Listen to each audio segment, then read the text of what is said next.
प्रमेय 7.3 है, किसी त्रिभुज के बराबर कोणों की सम्मुख भुजाएं बराबर होती हैं।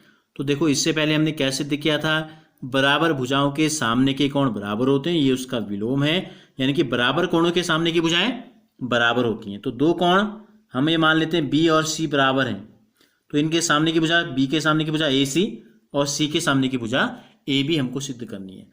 तो हम सबसे पहले क्या करेंगे, दिया है, क्या दिया है हमें, एक त्रिभुज ए बी सी ज्ञात है, जिसमें हमें यह भी पता है कि दो कोण बराबर हैं। कोण बी ले लेते हैं, कोण बी बराबर कोण सी, ये दो कोण हमको बराबर दिए हैं, हम ये मान लेते हैं, ठीक है। अब केवल इस चित्र से हम ये सिद्ध नहीं कर सकते, कुछ हमको अपने मन से क्या करना पड़ेगा, जोड़ना पड़ेगा। क्या कहीं कहा था हमने, इसको बोलते हैं रचना। रचना में हम क्या करेंगे, जैसे कि हमने उस वाले में भी किया था, पहले वाले प्रमेय में, ये जो कोण ए है इसका एक समद्विभाजक खींच देते हैं।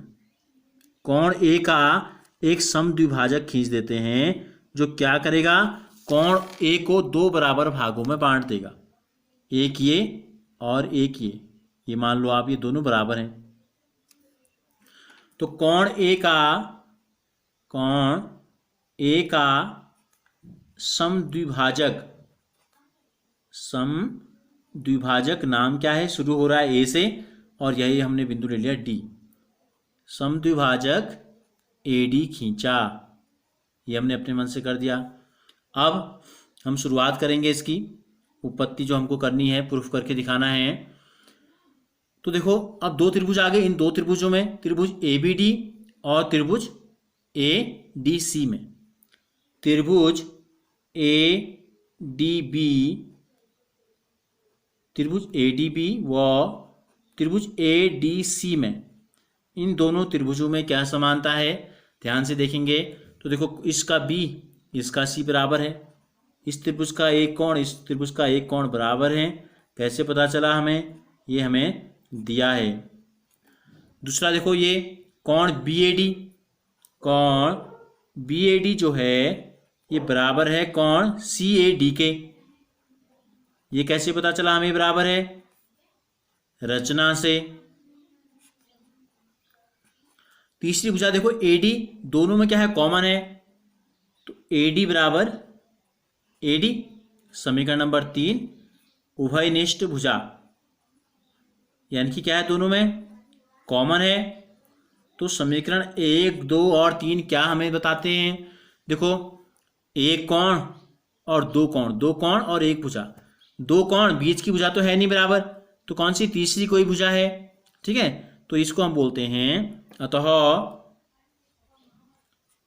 समीकरण 1, 2 व 3 से, समीकरण 1, 2 व 3 से त्रिभुज क्या लिया था हमने, ए डी बी सर्वांग सम हो गया त्रिभुज ए डी सी की। समीकरण नंबर 4 चाहे तो ले लो और आगे से लिख देंगे, कोण भुजा ए एस सर्वांग समता कसौटी, इस कसौटी से हमने ये सिद्ध कर दिया कि ये दोनों सर्वांग सम है।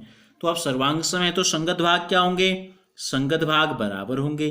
तो 3 अंग तो हमने बता दिए दोनों के बराबर हैं, बाकी बचे 3, हमको जिसकी जरूरत है वो हम लेते हैं। अच्छा, यहाँ रचना तो हमने की, दिया है भी लिखा, लेकिन सिद्ध क्या करना है, देखो सम्मुख भुजाएं बराबर होती हैं, यानी कि हमको सिद्ध करना था, यहाँ पर आप चाहे तो लिख सकते हैं एक लाइन, ठीक है। सिद्ध जो करना है, बी के सामने ए सी और सी के सामने ए बी, ठीक है, यहाँ लिख लेंगे सिद्ध करना है ए सी बराबर ए बी, हमें सिद्ध करना है। तो दोनों सर्वांग सम सिद्ध हो गए, तो सारे अंग बराबर हैं, तो इस त्रिभुज की भुजा ए बी किसके ऊपर फिट आएगी, ए सी के ऊपर फिट आ जाएगी, ठीक है। तो इसलिए ए बी बराबर ए सी, समीकरण नंबर 5, सर्वांग सम त्रिभुजों के संगत भाग, इसको बोलते हैं CPCT, क्या बोलते हैं, CPCT, यही हमको सिद्ध करना था, ये सिद्ध हो गया।